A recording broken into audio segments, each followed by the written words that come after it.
I'm Betty Hollister, Public Information Manager with the Regional Flood Control District, and welcome to another edition of the Flood Channel. On today's show, we'll be talking about how we get information out to you. No need to yell, huh? You know, there's an old cliche that one of the techniques we use to communicate with the public is to yell it from the rooftop, which is why we're here high on top of our building. One very important part of the Flood Control District is our public information program designed to educate you about the dangers of flash flooding, the importance of flood insurance, and the progress of drainage improvements.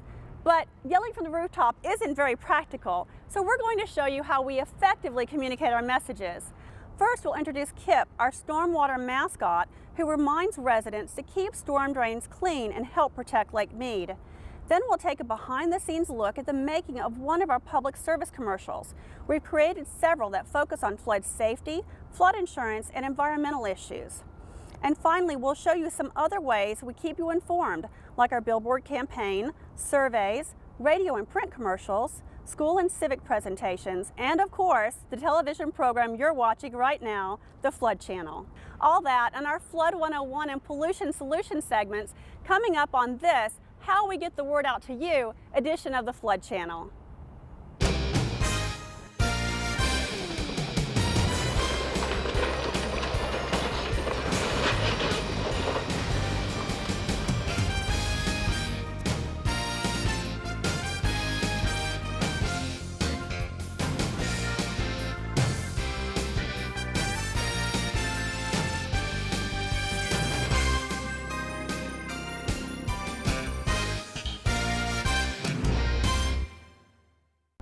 Welcome back to the Flood Channel.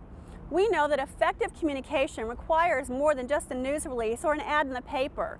We believe in a proactive approach, like our storm drain marking program that asks for your help protecting our desert home. Carrie Ann and our friend Kip bring us a story. Hey, Carrie Ann, are you ready to get the word out about the Flood District's storm drain marking campaign? I sure am, Kip. I'm ready to yell as loud as I can to make sure everyone knows about our program. Wait, Carrie Ann. You don't have to yell to get the word out. Watch this. The Storm Drain Marking Program reminds you to keep storm drains free of trash to prevent flooding and keep pollutants out of Lake Mead. That's a good-looking mascot, if I do say so myself. Good morning. We are here today to talk about protecting Lake Mead. Good morning, I'm Nathan Tannenbaum. I'm happy to be your Master of Ceremonies today for the Storm Drain Protection Kickoff Program. Thanks for being here today. We're out here today at the Mandalay Bay Shark Reef to kick off the Storm Drain Inlet Marking Program. Now, this is a program that was spearheaded by the Conservation District of Southern Nevada. They received a grant from the state of Nevada and came up with this program to mark storm drain inlets to let people know that what goes in those storm drains ends up in Las Vegas Wash and Lake Mead without any treatment. I think a lot of folks in Southern Nevada are aware of lower water levels out at Lake Mead, and a lot of people keep talking about supplying the future water needs of our growing population. But a lot of people are unaware, or just, we're here to let folks know that it's up to us to keep Lake Mead clean. I'm proud to be associated with the program that the Conservation District of Southern Nevada has put together for the Storm Drain Inlet Marking Program. They have really taken the lead on getting this done, but we get to be associated with it, and it's a good thing for the Flood Control District and getting the word out about stormwater quality and what everybody in their home can do to protect our source of drinking water. The Regional Flood Control District is a partner with the Conservation District of Southern Nevada. This is a good program for the Flood Control District as part of the Stormwater Quality Management Committee to be involved with, and we really applaud the efforts of the Conservation District for getting this thing out onto the ground.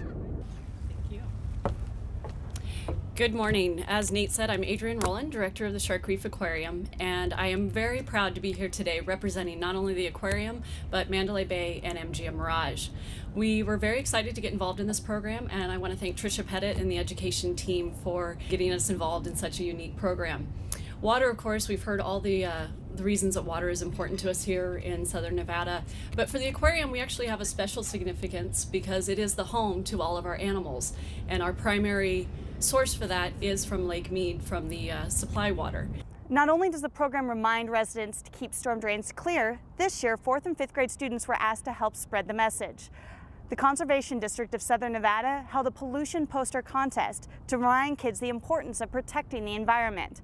Out of nearly 300 posters, Bradley Nelson from Hal Smith Elementary School was chosen as the winner.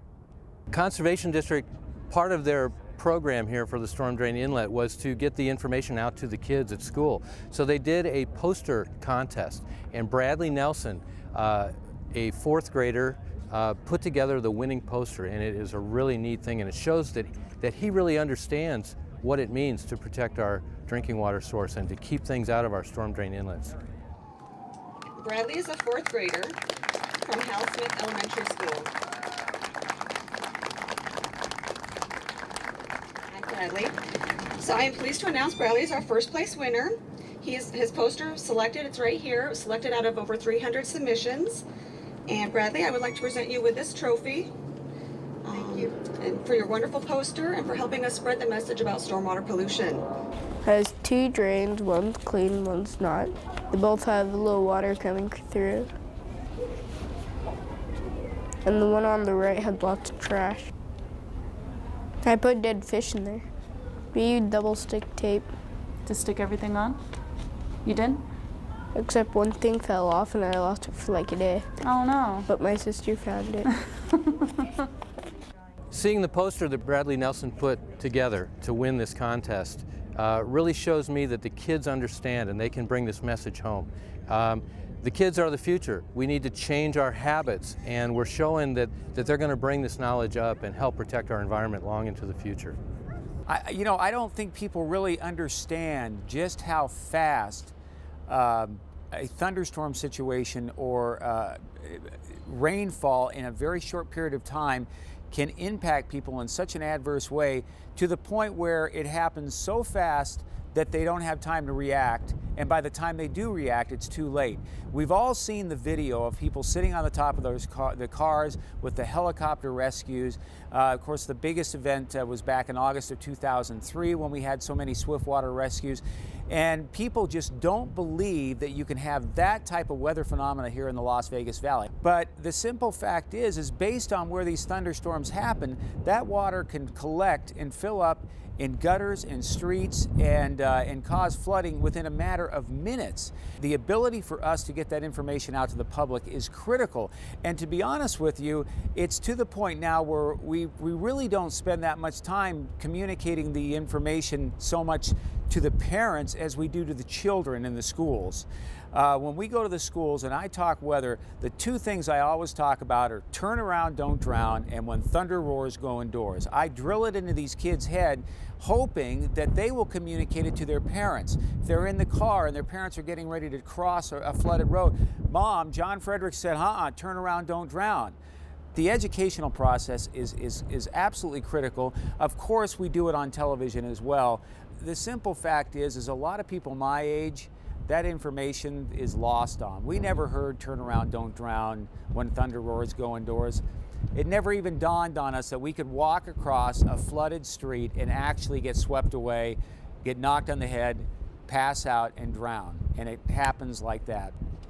School visits are a great opportunity to do that because the kids are a little more open-minded about these things, and you can tell them, hey, did you guys know it floods here? And they'll say no, and they'll listen and they'll believe. So they're a little more open to the idea that it actually does flood here when it rains, and they're a little more willing to hear you.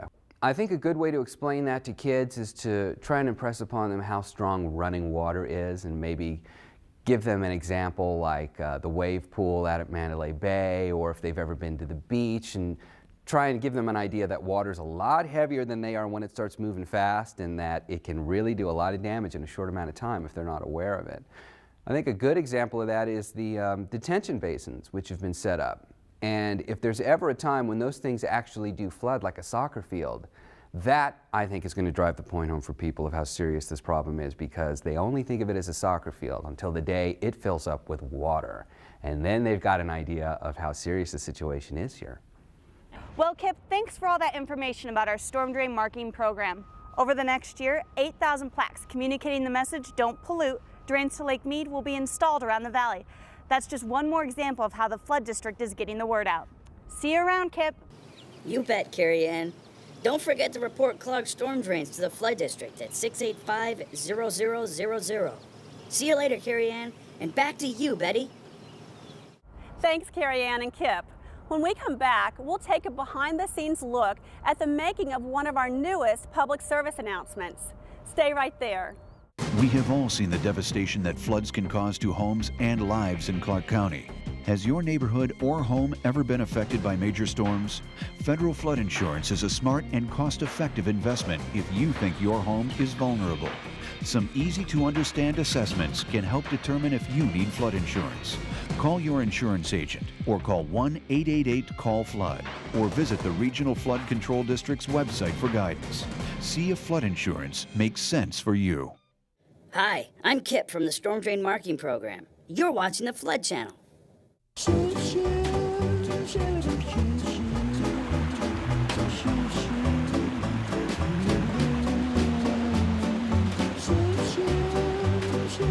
Don't press your luck. Steer clear of floodwater.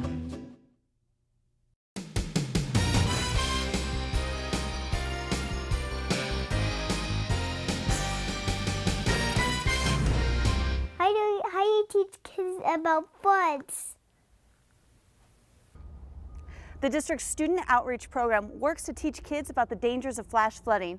In the last school year alone, we taught more than 7,000 kids about flood safety and how to protect the environment. If you're interested in a flood safety presentation in your school, give me a call at 685-0000. Welcome back to the Flood Channel. In this fast-paced world we live in, with TiVo and DVR right at our fingertips, many of us like to fast forward through those commercials to our favorite shows, like American Idol, CSI, and of course, the Flood Channel. But sometimes the messages in those commercials can give us really important information. Let's take a look at one of our public service announcements that educate you about significant issues we face. Yeah. Want me to wear a tie at all? No, you know what, that's perfect. Okay. Yeah, that's perfect. Good colors. Very good. Yeah, exactly. Yeah, she's in there. Okay, so we got the angle here. We could do on this final one, like if you want to come over here, right? This would be a good angle to get the bill. This would be good so for we the can belt. see. Right. Yeah. A little so we over can the kind of shoulder. see exactly because she's handing it to him. Right. Here. We produce several public service announcements that focus on flood insurance, flood safety, and protecting the environment. It's important that we take that proactive approach to get the word out about those major topics. And some of our public service announcements are very serious. Others take a little bit more of a lighthearted approach and then bring in that message at the end. Yeah. Just let them run it through. We'll just do one. We'll go with like 3 different angles. Okay. And we'll see. We'll cut it the way it looks like. Yeah. Because I mean, they're hitting. There's really no point stopping if they're nailing. There. Go. You did what? What the heck? I mean, what? Should I just by vote? Perfect. Good. Very good. You know, one of the interesting things about PSAs is if there's something in particular that's going to happen or is happening, people want information. And PSAs can speak right to that. They can be very effective. And today, in this day and age, as technology is improving, there's ways to get PSAs out quicker and to more people. You did what? What do you think we're made of money? I mean, what the heck? Should I just go out and buy a boat and not tell you? Maybe an SUV to pull it around? Like, what do you think here? That was good, but we ran about 35 seconds. We need to drop it down to about 20, so we got to condense it. So that was perfect on the reaction, perfect on everything. Let's go a little bit faster. Like when we do action, just go ahead and jump right into it, and let the conversation. You know, I'm hopeful that that the continuing relationship with the media will help in our being able to deliver PSAs. Besides just trying to count on 1 or 2 sources. Why don't you guys slow your initial conversation down a little bit, and then that'll slow down maybe an extra 2-3 seconds, and then you can even go a little bit more. Give him an extra second before you hand over the paper. When we see that there is information that isn't getting out, that there's confusion, for instance, like flood insurance, we learned that there's a lot of confusion regarding that topic on whether they can buy flood insurance or not. So we took the proactive approach and produced several public service announcements that really push home that message that anyone can buy flood insurance and it's not very expensive. Here we go. Yeah. 3, 2, 1. That's good. Nothing special. How about you? Good. Productive. Good. bought us flood insurance today. You did what? What do you think we're made of money? I mean, what the heck, should I go and buy a boat and then maybe an SUV to pull it? I'll pick some money off the money tree. Oh, okay. Coming up after the break, we'll take a look at the big picture of our public information program and some other ways we get the word out to you. Hi, hon. How was your day? I was good. Nothing special. How about you? Good. Productive. Good, good. Oh, I bought us flood insurance today. You did what? What do you think we're made of money? I mean, what the heck? Should I just go out and buy a boat and maybe an SUV to pull it around? Oh, okay. In Clark County, floods can strike at any time, and not just in flood zones. Flooding can cost thousands of dollars in damage, destroying your home and its contents. Do you have flood insurance?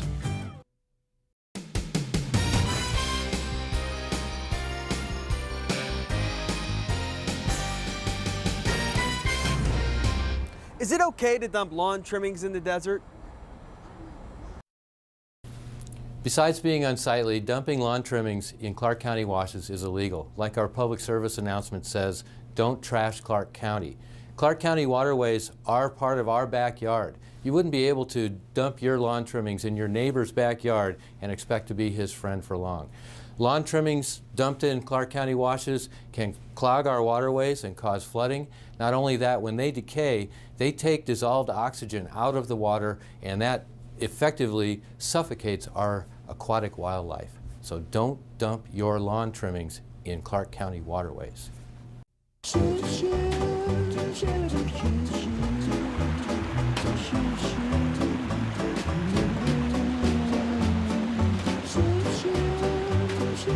Don't press your luck.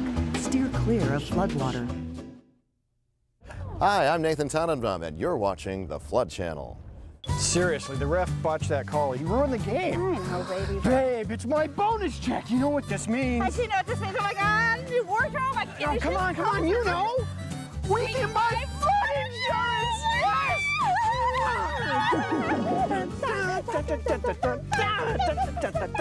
In Clark County, floods can strike at any time, and not just in flood zones. Flooding can cost thousands of dollars in damage, destroying your home and its contents. Do you have flood insurance? Welcome back to the Flood Channel. So far in today's program, we've shown you a couple of ways we get information out to you, but we've really only scratched the surface. Carrie Ann brings us the big picture of the district's public information program. Like Betty said, so far we've given you snapshots about how we get the word out about flood-related issues. So now let's put it all together for the big picture about what's happening at the flood district. It's so important for us to keep in front of the residents, and that's why we produce a TV show, that's why we do PSAs. It's the visuals on the flooding that happens to get that flood safety message out. The news media is another important tool in our toolbox for communicating flood safety. They are just vital when there's a storm, reminding people not to drive through flood water. I mean, they're on the spot, and they are a very important part of our program. I don't think a lot of people realize that without the media, the public, for the most part, is going to stay grossly uninformed. If the National Weather Service issues a flash flood warning, unless we pass it along to the public, the chances of the public knowing about that are probably less than 10%. So the media is still very, very critical in the relationship in terms of flash flooding and public awareness. You have people that move here in a desert, and they may not know the particulars of a desert, and when it rains, it floods. So one way that the people need to find out is to let them know, and Flood Control District ought to be responsible to let people know what a desert does and what a desert doesn't do. So it's very important from that point of view. In my area, you know, we've had dramatic growth over the last 10 years, just like the Las Vegas Valley, and people are coming from outside areas, from parts of the country where when it's normal that it rains a lot, and the rain just runs off and runs into rivers, streams, and lakes, and so on and so forth. Well, it pools here. It doesn't rain very much, and so we'll get you know, the entire year's rainfall over the course of say 2 days. It runs into low-lying areas, and it runs fast. I think this is it's probably one of the more important aspects of my job, because in that case I am somebody who's relaying information that in a worst case scenario is going to save somebody's life. If they've got a heads up beforehand that there's a dangerous situation coming with all this rainfall and it does flood in this valley, they need to know. First of all, there's a lot of responsibility to make sure you get that message out clearly. Second of all, you've got to do it in a way that they're going to believe you, because it's the desert and a lot of people don't think this can really happen. So you've got to be able to tell them this very important information in a way that they're going to believe and trust. So I think there's a lot of responsibility that goes along with that, and it's got to be done the right way at the right time when we've got these rain events. We don't get many of them, so it's an opportunity that you really have to grasp when it comes along to drive this point home. It doesn't happen often, but on the days when it does happen, this is a very serious and potentially deadly situation, and you got to hear me on this.